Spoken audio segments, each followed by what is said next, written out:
مومنو، جب تک تم ان چیزوں میں سے جو تمہیں عزیز ہیں اللہ کی راہ میں خرچ نہ کرو گے کبھی نیکی حاصل نہ کر سکو گے، اور جو چیز تم خرچ کرو گے اللہ اس کو جانتا ہے۔ بنی اسرائیل کے لیے تورات کے نازل ہونے سے پہلے کھانے کی تمام چیزیں حلال تھیں بجز ان کے جو یعقوب نے خود اپنے اوپر حرام کر لی تھی۔ کہہ دو کہ اگر سچے ہو تو تورات لاؤ اور اسے پڑھو، یعنی دلیل پیش کرو۔ اب جو اس کے بعد بھی اللہ پر جھوٹے افطرا کریں تو ایسے لوگ ہی بے انصاف ہیں۔ کہہ دو کہ اللہ نے سچ فرما دیا، پس دین ابراہیم کی پیروی کرو جو سب سے بے تعلق ہو کر ایک اللہ کے ہو رہے تھے اور مشرکوں میں سے نہ تھے۔ سب سے پہلا گھر جو لوگوں کی عبادت کرنے کے لیے مقرر کیا گیا تھا وہی ہے جو مکے میں ہے، بابرکت اور جہان والوں کے لیے موجب ہدایت۔ اس میں کھلی ہوئی نشانیاں ہیں جن میں سے ایک ابراہیم کے کھڑے ہونے کی جگہ ہے۔ جو شخص اس مبارک گھر میں داخل ہوا اس نے امن پا لیا، اور لوگوں پر اللہ کا حق یعنی فرض ہے کہ جو اس گھر تک جانے کا مقدور رکھے وہ اس کا حج کرے، اور جو اس حکم کی تعمیل نہ کرے گا تو اللہ بھی اہل عالم سے بے نیاز ہے۔ کہو کہ اے اہل کتاب، تم اللہ کی آیتوں سے کیوں کفر کرتے ہو جبکہ اللہ تمہارے سب اعمال سے باخبر ہے؟ کہو کہ اے اہل کتاب، تم مومنوں کو اللہ کے رستے سے کیوں روکتے ہو، اور باوجود کہ تم اس سے واقف ہو اس میں کجی نکالتے ہو، اور اللہ تمہارے کرتوتوں سے بے خبر نہیں؟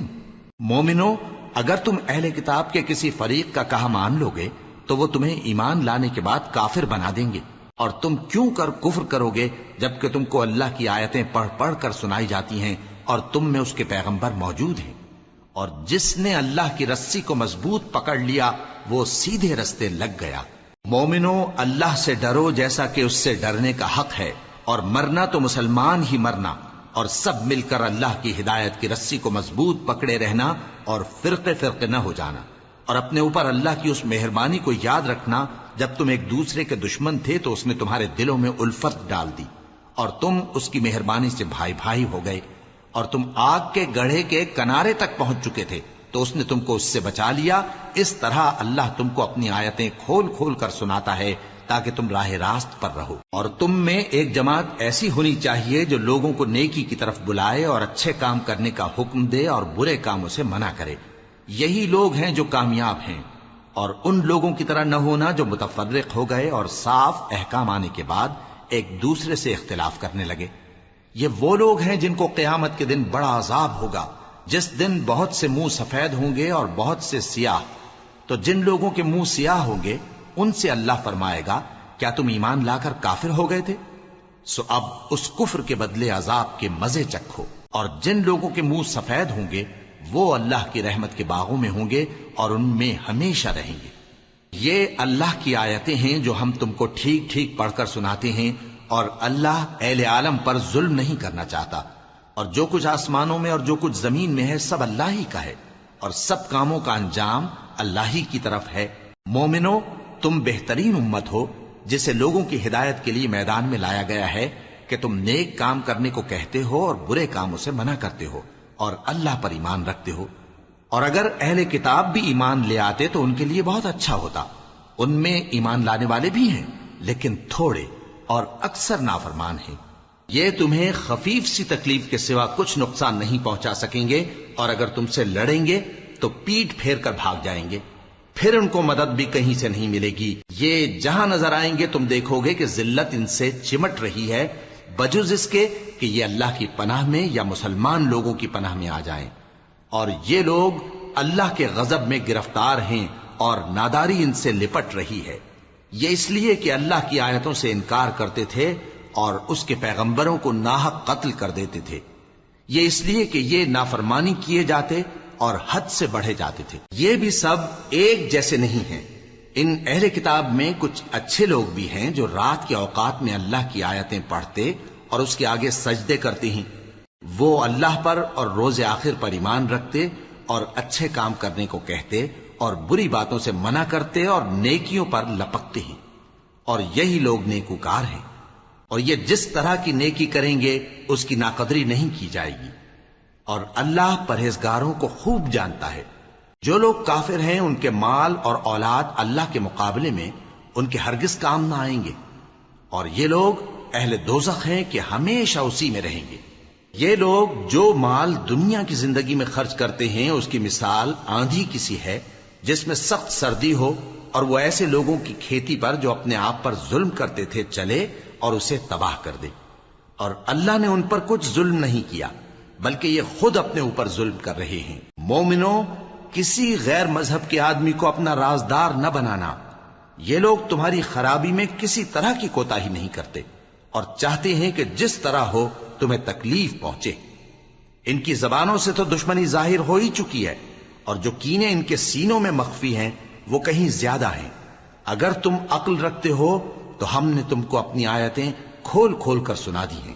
دیکھو، تم ایسے صاف دل لوگ ہو کہ ان لوگوں سے دوستی رکھتے ہو حالانکہ یہ تم سے دوستی نہیں رکھتے، اور تم سب کتابوں پر ایمان رکھتے ہو اور یہ تمہاری کتاب کو نہیں مانتے، اور جب تم سے ملتے ہیں تو کہتے ہیں ہم ایمان لے آئے ہیں، اور جب تنہا ہوتے ہیں تو تم پر غصے کے سبب انگلیاں کاٹ کاٹ کھاتی ہیں۔ ان سے کہہ دو کہ اپنے غصے میں مر جاؤ، اللہ تمہارے دلوں کی باتوں سے خوب واقف ہے۔ اگر تمہیں آسودگی حاصل ہو تو ان کو بری لگتی ہے، اور اگر تمہیں رنج پہنچے تو خوش ہوتی ہیں، اور اگر تم تکلیفوں کی برداشت اور نافرمانی سے کنارہ کشی کرتے رہو گے تو ان کا فریب تمہیں کچھ بھی نقصان نہ پہنچا سکے گا۔ یہ جو کچھ کرتے ہیں اللہ اس کا احاطہ کیے ہوئے ہے۔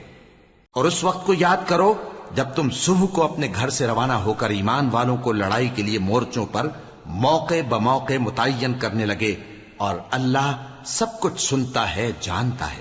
اس وقت تم میں سے دو جماعتوں نے جی چھوڑ دینا چاہا، مگر اللہ ان کا مددگار تھا، اور مومنوں کو تو اللہ ہی پر بھروسہ کرنا چاہیے۔ اور اللہ نے جنگ بدر میں بھی تمہاری مدد کی تھی جبکہ اس وقت بھی تم بے سر و سامان تھے۔ بس اللہ کی نافرمانی سے بچو تاکہ شکر گزار بن جاؤ۔ جب تم مومنوں سے یہ کہہ کر ان کے دل بڑھا رہے تھے کہ کیا تم کو یہ کافی نہیں کہ تمہارا پروردگار 3000 فرشتے نازل کر کے تمہیں مدد دے؟ ہاں، کیوں نہیں؟ اگر تم دل کو مضبوط رکھو اور نافرمانی سے بچتے رہو اور کافر تم پر جوش کے ساتھ دفتن حملہ کر دیں تو تمہارا پروردگار 5000 فرشتے جن پر نشان ہوں گے تمہاری مدد کو بھیجے گا، اور اس مدد کو تو اللہ نے تمہارے لیے ذریعہ بشارت بنایا، یعنی اس لیے کہ تمہارے دلوں کو اس سے اطمینان حاصل ہو، ورنہ مدد تو اللہ ہی کی طرف سے ہوتی ہے جو غالب ہے، حکمت والا ہے۔ یہ اللہ نے اس لیے کیا کہ کافروں کی ایک جماعت کو ہلاک کر دے یا انہیں ذلیل و مغلوب کر دے کہ ناکام واپس جائیں۔ اے پیغمبر، اس کام میں تمہارا کچھ اختیار نہیں۔ اب دو صورتیں ہیں، یا اللہ ان کے حال پر مہربانی کرے یا انہیں عذاب دے کہ یہ ظالم لوگ ہیں، اور جو کچھ آسمانوں میں ہے اور جو کچھ زمین میں ہے سب اللہ ہی کا ہے، وہ جسے چاہے بخش دے اور جسے چاہے عذاب کرے، اور اللہ بخشنے والا مہربان ہے۔ اے ایمان والو، دگنا چوگنا سود نہ کھاؤ اور اللہ سے ڈرو تاکہ کامیاب ہو جاؤ، اور دوزخ کی آگ سے بچو جو کافروں کے لیے تیار کی گئی ہے، اور اللہ اور اس کے رسول کی اطاعت کرو تاکہ تم پر رحمت کی جائے، اور اپنے پروردگار کی بخشش اور اس بہشت کی طرف لپکو جس کا عرض آسمان اور زمین کے برابر ہے، اور جو پرہیزگاروں کے لیے تیار کی گئی ہے، جو آسودگی اور تنگی میں اپنا مال اللہ کی راہ میں خرچ کرتے ہیں اور غصے کو روکتے اور لوگوں کے قصور معاف کرتے ہیں، اور اللہ نیکوکاروں کو دوست رکھتا ہے۔ اور وہ کہ جب کوئی کھلا گناہ یا اپنے حق میں کوئی اور برائی کر بیٹھتے ہیں تو اللہ کو یاد کرتے اور اپنے گناہوں کی بخشش مانگتے ہیں، اور اللہ کے سوا گناہ بخش بھی کون سکتا ہے، اور جان بوجھ کر اپنے افعال پر اڑے نہیں رہتے۔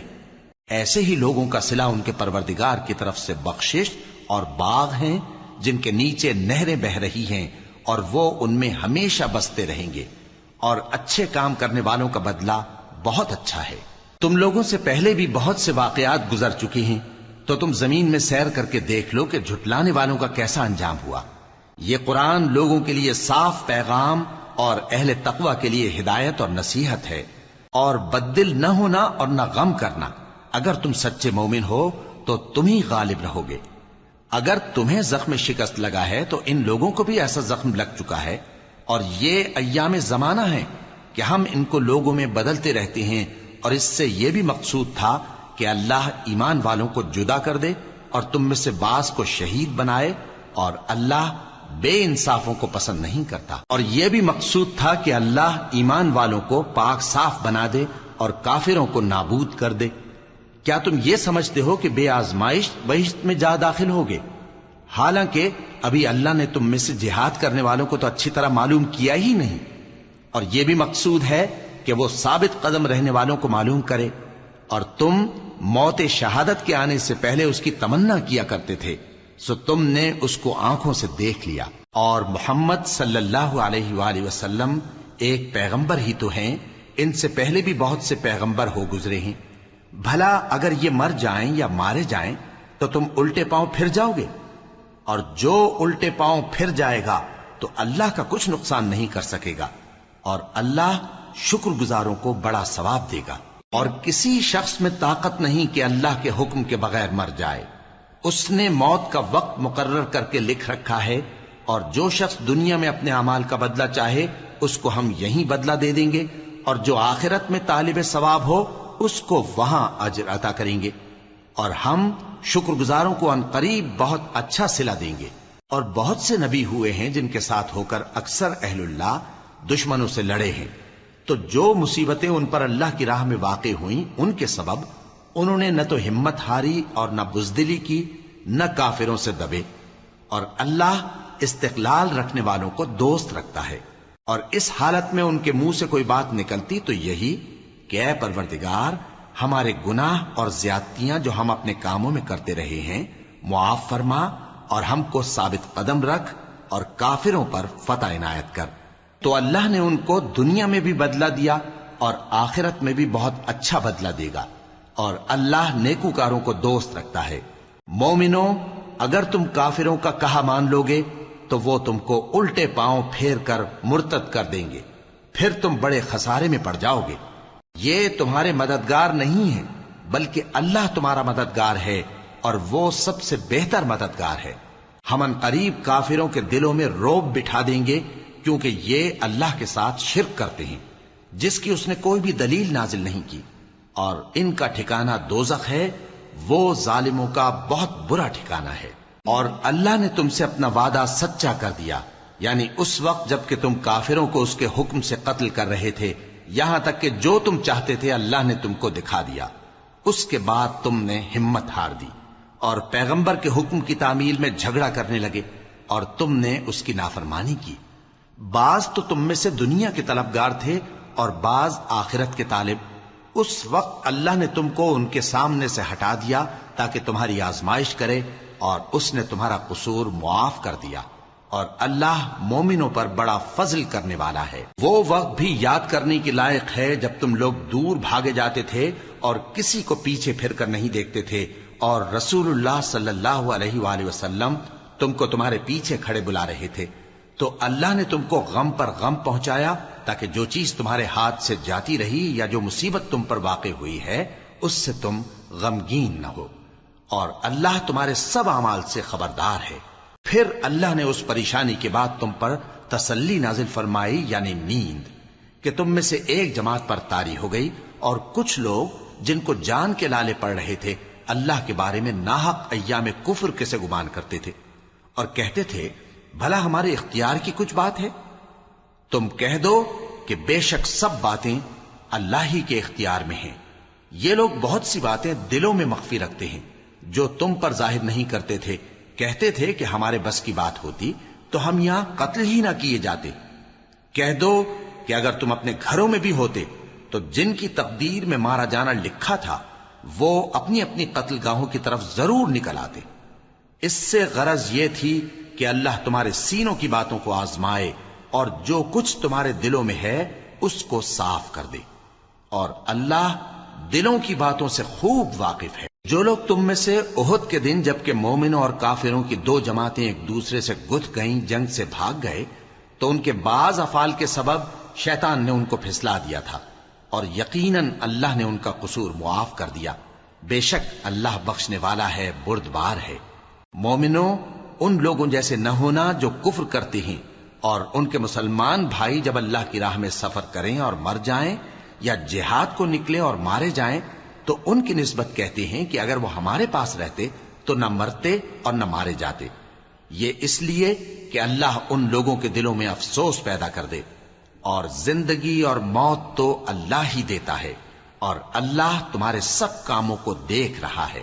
اور اگر تم اللہ کے راستے میں مارے جاؤ یا مر جاؤ تو جو مال و متاع لوگ جمع کرتے ہیں اس سے اللہ کی بخشش اور رحمت کہیں بہتر ہے، اور اگر تم مر جاؤ یا مارے جاؤ تو اللہ کے حضور میں ضرور اکٹھے کیے جاؤ گے۔ پھر اے نبی، اللہ کی مہربانی سے تم ان لوگوں کے لیے نرم مزاج واقع ہوئے ہو، اور اگر تم بدخو اور سخت دل ہوتے تو یہ تمہارے پاس سے بھاگ کھڑے ہوتے، سو ان کو معاف کر دو اور ان کے لیے اللہ سے مغفرت مانگو، اور اپنے کاموں میں ان سے مشورت لیا کرو، اور جب کسی کام کا پختہ ارادہ کر لو تو اللہ پر بھروسہ رکھو، بے شک اللہ بھروسہ رکھنے والوں کو دوست رکھتا ہے۔ اگر اللہ تمہارا مددگار ہے تو تم پر کوئی غالب نہیں آ سکتا، اور اگر وہ تمہیں چھوڑ دے تو پھر کون ہے اس کے بعد تمہاری مدد کرے۔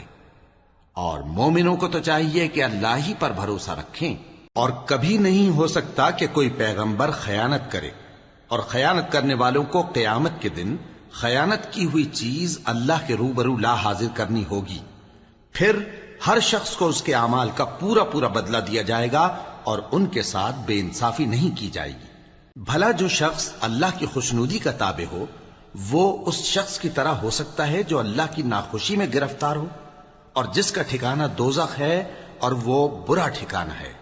سب لوگوں کے اللہ کے ہاں مختلف درجے ہیں، اور اللہ ان کے سب اعمال دیکھ رہا ہے۔ اللہ نے مومنوں پر یقیناً احسان کیا ہے کہ ان میں انہی میں سے ایک پیغمبر بھیجے جو ان کو اللہ کی آیتیں پڑھ پڑھ کر سناتے اور ان کو پاک کرتے اور انہیں کتاب و حکمت کی تعلیم دیتے ہیں، اور پہلے تو یہ لوگ کھلی گمراہی میں تھے۔ بھلا یہ کیا بات ہے کہ جب احد کے دن کفار کے ہاتھ سے تم پر مصیبت واقع ہوئی، حالانکہ جنگ بدر میں اس سے دگنی مصیبت تمہارے ہاتھ سے ان پر پڑ چکی ہے، تو تم کہنے لگے کہ یہ آفت ہم پر کہاں سے آ پڑی؟ کہہ دو کہ یہ تمہاری ہی شامت اعمال ہے کہ تم نے پیغمبر کے حکم کے خلاف کیا، بے شک اللہ ہر چیز پر قادر ہے۔ اور جو مصیبت تم پر دونوں جماعتوں کے مقابلے کے دن واقع ہوئی سو اللہ کے حکم سے واقع ہوئی، اور اس سے یہ مقصود تھا کہ اللہ مومنوں کو اچھی طرح معلوم کر لے اور منافقوں کو بھی معلوم کر لے۔ اور جب ان سے کہا گیا کہ آؤ اللہ کے راستے میں جنگ کرو یا کافروں کے حملوں کو روکو، تو کہنے لگے کہ اگر ہم کو لڑائی کی خبر ہوتی تو ہم ضرور تمہارے ساتھ رہتے۔ یہ اس دن ایمان کی نسبت کفر سے زیادہ قریب تھے، منہ سے وہ باتیں کہتے ہیں جو ان کے دل میں نہیں ہیں، اور جو کچھ یہ چھپاتے ہیں اللہ اس سے خوب واقف ہے۔ یہ خود تو جنگ سے بچ کر بیٹھ ہی رہے تھے، مگر جنہوں نے اللہ کی راہ میں جانیں قربان کر دیں اپنے ان بھائیوں کے بارے میں بھی کہتے ہیں کہ اگر ہمارا کہا مانتے تو قتل نہ ہوتے۔ کہہ دو کہ اگر سچے ہو تو اپنے اوپر سے موت کو ٹال دینا۔ جو لوگ اللہ کی راہ میں مارے گئے ان کو مرے ہوئے نہ سمجھنا، وہ مرے ہوئے نہیں ہیں بلکہ اللہ کے نزدیک زندہ ہیں اور ان کو رزق مل رہا ہے۔ جو کچھ اللہ نے ان کو اپنے فضل سے بخش رکھا ہے اس میں خوش ہیں، اور جو لوگ ان کے پیچھے رہ گئے اور شہید ہو کر ان میں شامل نہیں ہو سکے ان کی نسبت خوشیاں منا رہے ہیں کہ قیامت کے دن ان کو بھی نہ کچھ خوف ہوگا اور نہ وہ غمناک ہوں گے، اور اللہ کے انعامات اور فضل سے خوش ہو رہے ہیں، اور اس سے کہ اللہ مومنوں کا اجر ضائع نہیں کرتا جنہوں نے باوجود زخم کھانے کے اللہ اور رسول کے حکم کو قبول کیا۔ جو لوگ ان میں نیکوکار اور پرہیزگار ہیں ان کے لیے بڑا ثواب ہے۔ جب ان سے لوگوں نے آ کر بیان کیا کہ کفار نے تمہارے مقابلے کے لیے لشکر کثیر جمع کیا ہے تو ان سے ڈرو، تو ان کا ایمان اور زیادہ ہو گیا، اور کہنے لگے ہم کو اللہ کافی ہے اور وہ بہت اچھا کارساز ہے۔ پھر وہ اللہ کی نعمتوں اور اس کے فضل کے ساتھ خوش و خرم واپس آئے، ان کو کسی طرح کا ضرر نہ پہنچا، اور وہ اللہ کی خوشنودی کے تابع رہے، اور اللہ بڑے فضل کا مالک ہے۔ یہ خوف دلانے والا تو شیطان ہے جو اپنے دوستوں سے ڈراتا ہے، تو اگر تم مومن ہو تو ان سے مت ڈرنا اور مجھ ہی سے ڈرتے رہنا، اور جو لوگ کفر میں جلدی کرتے ہیں ان کی وجہ سے غمگین نہ ہونا، یہ اللہ کا کچھ نقصان نہیں کر سکتے۔ اللہ چاہتا ہے کہ آخرت میں ان کو کچھ حصہ نہ دے، اور ان کے لیے بڑا عذاب تیار ہے۔ جن لوگوں نے ایمان کے بدلے کفر خریدا وہ اللہ کا کچھ نہیں بگاڑ سکتے، اور ان کو دکھ دینے والا عذاب ہوگا۔ اور کافر لوگ یہ نہ خیال کریں کہ ہم جو ان کو مہلت دیے جاتے ہیں تو یہ ان کے حق میں اچھا ہے، نہیں، بلکہ ہم ان کو اس لیے مہلت دیتے ہیں کہ اور گناہ کر لیں، آخر کار ان کو ذلیل کرنے والا عذاب ہوگا۔ لوگوں، جب تک اللہ ناپاک کو پاک سے الگ نہ کر دے گا، مومنوں کو اس حال میں جس میں تم ہو ہرگز نہیں رہنے دے گا، اور اللہ تم کو غیب کی باتوں سے بھی مطلع نہیں کرے گا۔ البتہ اللہ اپنے پیغمبروں میں سے جسے چاہتا ہے منتخب کر لیتا ہے۔ سو تم اللہ پر اور اس کے رسولوں پر ایمان رکھو، اور اگر ایمان پر قائم رہو گے اور پرہیزگاری کرو گے تو تم کو اجر عظیم ملے گا۔ جو لوگ مال میں جو اللہ نے اپنے فضل سے ان کو عطا فرمایا ہے بخل کرتے ہیں، وہ اس بخل کو اپنے حق میں اچھا نہ سمجھیں، وہ اچھا نہیں بلکہ ان کے لیے برا ہے۔ وہ جس مال میں بخل کرتے ہیں قیامت کے دن اس کا طوق بنا کر ان کی گردنوں میں ڈالا جائے گا، اور آسمانوں اور زمین کا وارث اللہ ہی ہے، اور جو عمل تم کرتے ہو اللہ کو معلوم ہے۔ اللہ نے ان لوگوں کا قول سن لیا ہے جو کہتے ہیں کہ اللہ فقیر ہے اور ہم مالدار ہیں۔ یہ جو کچھ کہتے ہیں ہم اس کو لکھ لیں گے، اور پیغمبروں کو جو یہ ناحق قتل کرتے رہے ہیں اس کو بھی قلم بند کر رکھیں گے، اور قیامت کے روز کہیں گے کہ سخت جلن والی آگ کے عذاب کے مزے چکھتے رہو۔ یہ ان کاموں کی سزا ہے جو تمہارے ہاتھ آگے بھیجتے رہے ہیں، اور اللہ تو بندوں پر مطلق ظلم نہیں کرتا۔ جو لوگ کہتے ہیں کہ اللہ نے ہمیں حکم بھیجا کہ جب تک کوئی پیغمبر ہمارے پاس ایسی نیاز لے کر نہ آئے جس کو آگ آ کر کھا جائے تب تک ہم اس پر ایمان نہ لائیں گے، اے پیغمبر ان سے کہہ دو کہ مجھ سے پہلے کئی پیغمبر تمہارے پاس کھلی ہوئی نشانیاں لے کر آئے، اور وہ معجزہ بھی لائے جو تم کہتے ہو، تو اگر سچے ہو تو تم نے ان کو کیوں قتل کیا؟ پھر اگر یہ لوگ تم کو جھٹلا رہے ہیں تو تم سے پہلے بہت سے پیغمبر کھلی ہوئی نشانیاں اور صحیفے اور روشن کتابیں لے کر آ چکے ہیں کہ ان کو بھی جھٹلایا گیا تھا۔ ہر شخص کو موت کا مزہ چکھنا ہے، اور تم کو قیامت کے دن تمہارے اعمال کا پورا پورا بدلہ دیا جائے گا۔ تو جو شخص دوزخ سے دور رکھا گیا اور بہشت میں داخل کیا گیا وہ مراد کو پہنچ گیا، اور دنیا کی زندگی تو دھوکے کا سامان ہے۔ اے اہل ایمان، تمہارے مال و جان میں تمہاری آزمائش ضرور کی جائے گی، اور تم اہل کتاب سے اور ان لوگوں سے جو مشرک ہیں بہت سی ایذا کی باتیں سنو گے، تو اگر صبر اور پرہیزگاری کرتے رہو گے تو یہ بڑی ہمت کے کام ہیں۔ اور جب اللہ نے ان لوگوں سے جن کو کتاب عنایت کی گئی تھی اقرار لیا کہ اس میں جو کچھ لکھا ہے اسے لوگوں سے صاف صاف بیان کرتے رہنا اور اس کی کسی بات کو نہ چھپانا، تو انہوں نے اس کو پس پشت پھینک دیا اور اس کے بدلے تھوڑی سی قیمت حاصل کی۔ یہ جو کچھ حاصل کرتے ہیں برا ہے۔ جو لوگ اپنے کیے ہوئے کاموں سے خوش ہوتے ہیں اور وہ کام جو کرتے نہیں ان کے لیے چاہتے ہیں کہ ان کی تعریف کی جائے، ان کی نسبت خیال نہ کرنا کہ وہ عذاب سے چھٹکارا پائیں گے، اور انہیں درد دینے والا عذاب ہوگا۔ اور آسمانوں اور زمین کی بادشاہی اللہ ہی کو ہے، اور اللہ ہر چیز پر قادر ہے۔ بے شک آسمانوں اور زمین کی پیدائش اور رات اور دن کے بدل بدل کر آنے جانے میں عقل والوں کے لیے نشانیاں ہیں، جو کھڑے اور بیٹھے اور لیٹے ہر حال میں اللہ کو یاد کرتے اور آسمان اور زمین کی پیدائش میں غور کرتے اور کہتے ہیں کہ اے پروردگار، تو نے اس کائنات کو بے فائدہ نہیں پیدا کیا، تو پاک ہے، تو قیامت کے دن ہمیں دوزخ کے عذاب سے بچائیو۔ اے پروردگار، جس کو تو نے دوزخ میں ڈالا اسے رسوا کیا، اور ظالموں کا کوئی مددگار نہیں ہوگا۔ اے پروردگار، ہم نے ایک پکارنے والے کو سنا کہ ایمان کے لیے پکار رہا تھا کہ اپنے پروردگار پر ایمان لاؤ، تو ہم ایمان لے آئے۔ سو اے پروردگار، ہمارے گناہ معاف فرما اور ہماری برائیوں کو ہم سے دور کر دے، اور ہم کو دنیا سے نیک بندوں کے ساتھ اٹھائیو۔ اے پروردگار، تو نے جن جن چیزوں کے ہم سے اپنے پیغمبروں کے واسطے سے وعدے کیے ہیں وہ ہمیں عطا فرما، اور قیامت کے دن ہمیں رسوا نہ کیجیو۔ کچھ شک نہیں کہ تو خلاف وعدہ نہیں کرے گا۔ تو ان کے پروردگار نے ان کی دعا قبول کر لی اور فرمایا کہ میں کسی عمل کرنے والے کے عمل کو مرد ہو یا عورت ضائع نہیں کرتا۔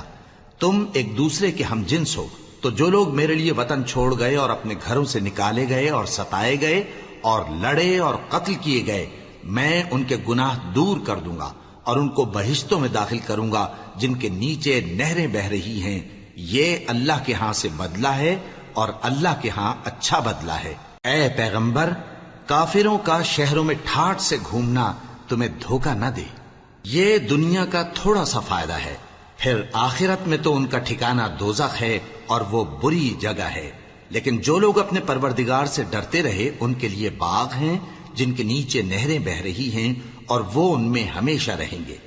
یہ اللہ کے ہاں سے ان کی مہمانی ہے، اور جو کچھ اللہ کے ہاں ہے وہ نیکوکاروں کے لیے بہت اچھا ہے. اور بعض اہل کتاب ایسے بھی ہیں جو اللہ پر اور اس کتاب پر جو تم پر نازل ہوئی اور اس پر جو ان پر نازل ہوئی ایمان رکھتے ہیں، اور اللہ کے آگے عاجزی کرتے ہیں، اور اللہ کی آیتوں کے بدلے تھوڑی سی قیمت نہیں لیتے.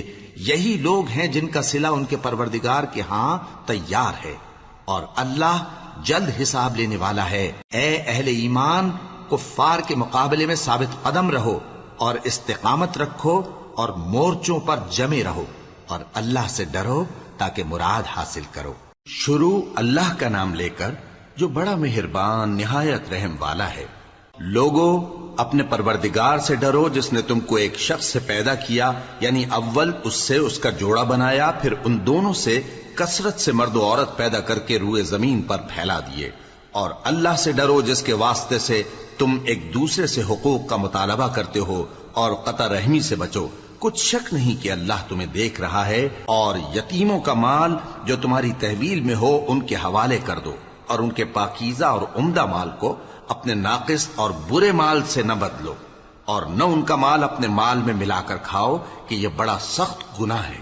اور اگر تم کو اس بات کا خوف ہو کہ یتیم لڑکیوں کے بارے میں انصاف نہ کر سکو گے تو ان کے سوا جو عورتیں تم کو پسند ہوں، 2 یا 3 یا 4 ان سے نکاح کر لو. اور اگر اس بات کا اندیشہ ہو کہ کئی عورتوں سے انصاف نہ کر سکو گے تو ایک ہی عورت سے نکاح کرو یا باندی سے تعلق رکھو جس کے تم مالک ہو. اس طرح تم بے انصافی سے بچ جاؤ گے. اور عورتوں کو ان کے مہر خوشی سے دے دیا کرو. ہاں، اگر وہ اپنی خوشی سے اس میں سے کچھ تم کو چھوڑ دیں تو اسے مزے سے کھا لو. اور کم عقلوں کو ان کا مال جسے اللہ نے تم لوگوں کے لیے سبب معیشت بنایا ہے مت دو. ہاں، اس میں سے ان کو کھلاتے اور پہناتے رہو اور ان سے معقول بات کہتے رہو. اور یتیموں کو بالغ ہونے تک کام کاج میں مصروف رکھو اور جانچتے رہو. پھر بالغ ہونے پر اگر ان میں عقل کی پختگی دیکھو تو ان کا مال ان کے حوالے کر دو، اور اس خوف سے کہ وہ بڑے ہو جائیں گے، یعنی بڑے ہو کر تم سے اپنا مال واپس لے لیں گے، اس کو فضول خرچی اور جلدی میں نہ اڑا دینا. اور جو شخص آسودہ حال ہو اس کو ایسے مال سے قطعی طور پر پرہیز رکھنا چاہیے، اور جو ضرورت مند ہو وہ مناسب طور پر یعنی بقدر خدمت کچھ لے لے. اور جب ان کا مال ان کے حوالے کرنے لگو تو گواہ کر لیا کرو، اور حقیقت میں تو اللہ ہی گواہ اور حساب لینے والا کافی ہے. جو مال ماں باپ اور رشتہ دار چھوڑ مریں، تھوڑا ہو یا بہت، اس میں مردوں کا بھی حصہ ہے اور عورتوں کا بھی. یہ حصے اللہ کے مقرر کیے ہوئے ہیں. اور جب میراث کی تقسیم کے وقت غیر وارث رشتہ دار اور یتیم اور نادار لوگ آ جائیں تو ان کو بھی اس میں سے کچھ دے دو اور ان سے معقول بات کہو. اور ایسے لوگوں کو ڈرنا چاہیے جو ایسی حالت میں ہوں کہ اپنے بعد ننھے بچے چھوڑ جائیں اور ان کو ان کی نسبت خوف ہو کہ ہمارے مرنے کے بعد ان بیچاروں کا کیا ہوگا. پس چاہیے کہ یہ لوگ اللہ سے ڈریں اور درست بات کہیں. جو لوگ یتیموں کا مال ناجائز طور پر کھاتے ہیں وہ اپنے پیٹ میں آگ بھرتے ہیں اور ضرور دوزخ میں ڈالے جائیں گے. اللہ تمہاری اولاد کے بارے میں تم کو ارشاد فرماتا ہے کہ ایک لڑکے کا حصہ 2 لڑکیوں کے حصے کے برابر ہے. اور اگر اولاد میت صرف لڑکیاں ہی ہوں یعنی 2 یا 2 سے زیادہ تو کل ترکے میں ان کا 2/3 ہے. اور اگر صرف ایک لڑکی ہو تو اس کا نصف ہے. اور میت کے ماں باپ کا یعنی دونوں میں سے ہر ایک کا ترکے میں 6واں حصہ ہے، بشرطے کہ میت کی اولاد ہو.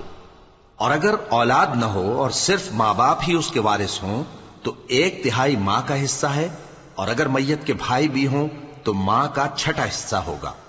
اور یہ تقسیم ترکہ میت کی وصیت کی تعمیل کے بعد جو اس نے کی ہو یا قرض کے ادا ہونے کے بعد جو اس کے ذمے ہو عمل میں آئے گی. تم کو معلوم نہیں کہ تمہارے باپ دادوں اور بیٹوں اور پوتوں میں سے فائدے کے لحاظ سے کون تم سے زیادہ قریب ہے. یہ حصے اللہ کے مقرر کیے ہوئے ہیں اور اللہ سب کچھ جاننے والا ہے، حکمت والا ہے. اور جو مال تمہاری بیویاں چھوڑ مریں اگر ان کی اولاد نہ ہو تو اس میں سے نصف تمہارا ہے. پھر اگر ان کی اولاد ہو تو ترکے میں تمہارا حصہ 1/4 ہے. لیکن یہ تقسیم وصیت کی تعمیل کے بعد جو انہوں نے کی ہو یا قرض کے ادا ہونے کے بعد جو ان کے ذمے ہو کی جائے گی. اور جو مال تم مرد چھوڑ مرو، اگر تمہاری اولاد نہ ہو تو تمہاری بیویوں کا اس میں چوتھا حصہ ہے، پھر اگر تمہاری اولاد ہو تو ان کا 8واں حصہ ہے۔ یہ حصے تمہاری وصیت کی تعمیل کے بعد جو تم نے کی ہو اور ادائے قرض کے بعد تقسیم کیے جائیں گے۔ اور اگر ایسے مرد یا عورت کی میراث ہو جس کے نہ باپ ہو نہ بیٹا مگر اس کے بھائی یا بہن ہو، تو ان میں سے ہر ایک کا چھٹا حصہ ہے، اور اگر ایک سے زیادہ ہوں تو سب 1/3 میں شریک ہوں گے۔ یہ حصے بھی بعد ادائے وصیت و قرض بشرطے کہ ان سے میت نے کسی کا نقصان نہ کیا ہو تقسیم کیے جائیں گے۔ یہ اللہ کا فرمان ہے، اور اللہ نہایت علم والا ہے، بردبار ہے۔ یہ تمام احکام اللہ کی حدیں ہیں، اور جو شخص اللہ اور اس کے پیغمبر کی فرما برداری کرے گا اللہ اس کو بہشتوں میں داخل کرے گا جن میں نہریں بہہ رہی ہیں، وہ ان میں ہمیشہ رہیں گے، اور یہ بڑی کامیابی ہے۔ اور جو اللہ اور اس کے رسول کی نافرمانی کرے گا اور اس کی حدوں سے نکل جائے گا، اس کو اللہ دوزخ میں ڈالے گا جہاں وہ ہمیشہ رہے گا، اور اس کو ذلت کا عذاب ہوگا۔ مسلمانوں، تمہاری عورتوں میں جو بدکاری کا ارتکاب کر بیٹھیں ان پر اپنے لوگوں میں سے 4 شخصوں کی شہادت لو۔ اگر وہ ان کی بدکاری کی گواہی دیں تو ان عورتوں کو گھروں میں بند رکھو یہاں تک کہ موت ان کا کام تمام کر دے، یا اللہ ان کے لیے کوئی اور سبیل پیدا کرے۔ اور جو 2 مرد تم میں سے بدکاری کریں تو ان کو ایذا دو، پھر اگر وہ توبہ کر لیں اور نیکوکار ہو جائیں تو ان کا پیچھا چھوڑ دو۔ بے شک اللہ توبہ قبول کرنے والا ہے، مہربان ہے۔ اللہ انہی لوگوں کی توبہ قبول فرماتا ہے جو نادانی سے بری حرکت کر بیٹھتے ہیں پھر جلد توبہ کر لیتی ہیں، بس ایسے لوگوں پر اللہ توجہ کرتا ہے، اور وہ سب کچھ جاننے والا ہے، حکمت والا ہے۔ اور ایسے لوگوں کی توبہ قبول نہیں ہوتی جو ساری عمر برے کام کرتے رہیں، یہاں تک کہ جب ان میں سے کسی کی موت آ موجود ہو تو اس وقت کہنے لگے کہ اب میں توبہ کرتا ہوں۔ اور نہ ان کی توبہ قبول ہوتی ہے جو کفر کی حالت میں مریں۔ ایسے لوگوں کے لیے ہم نے دردناک عذاب تیار کر رکھا ہے۔ مومنوں، تم کو جائز نہیں کہ زبردستی عورتوں کے وارث بن جاؤ، اور دیکھنا اس نیت سے کہ جو کچھ تم نے ان کو دیا ہے اس میں سے کچھ لے لو، انہیں گھروں میں مت روک رکھنا۔ ہاں، اگر وہ کھلے طور پر بدکاری کی مرتکب ہوں تو اور بات ہے، اور ان کے ساتھ اچھی طرح سے رہو سہو۔ پھر اگر وہ تم کو ناپسند ہوں تو عجب نہیں کہ تم کسی چیز کو ناپسند کرو، اور اللہ اس میں بہت سی بھلائی پیدا کر دے۔ اور اگر تم ایک عورت کو چھوڑ کر دوسری عورت کرنی چاہو اور پہلی عورت کو ڈھیر سا مال دے چکے ہو تو اس میں سے کچھ مت لینا، بھلا تم بہتان لگا کر اور کھلا گناہ کر کے اپنا مال اس سے واپس لوگے؟ اور تم دیا ہوا مال کیوں کر واپس لے سکتے ہو جبکہ تم ایک دوسرے کے ساتھ صحبت کر چکے ہو، اور وہ تم سے پختہ عہد بھی لے چکی ہیں؟ اور جن عورتوں سے تمہارے باپ دادا نے نکاح کیا ہو ان سے نکاح نہ کرنا مگر جاہلیت میں جو ہو چکا سو ہو چکا۔ یہ نہایت بے حیائی اور اللہ کی ناخوشی کی بات تھی، اور بہت برا دستور تھا۔ تم پر تمہاری مائیں اور بیٹیاں اور بہنیں اور پھوپھیاں اور خالائیں اور بھتیجیاں اور بھانجیاں اور وہ مائیں جنہوں نے تم کو دودھ پلایا ہو اور رضائی بہنیں اور ساسیں حرام کر دی گئی ہیں، اور جن عورتوں سے تم خلوت کر چکے ہو ان کی لڑکیاں جنہیں تم پرورش کرتے ہو وہ بھی تم پر حرام ہیں۔ ہاں، اگر ان کے ساتھ تم نے خلوت نہ کی ہو تو ان کی لڑکیوں کے ساتھ نکاح کر لینے میں تم پر کچھ گناہ نہیں۔ اور تمہارے صلبی بیٹوں کی عورتیں بھی اور 2 بہنوں کا اکٹھا کرنا بھی حرام ہے، مگر جو ہو چکا سو ہو چکا۔ بے شک اللہ بخشنے والا ہے، بڑا مہربان ہے۔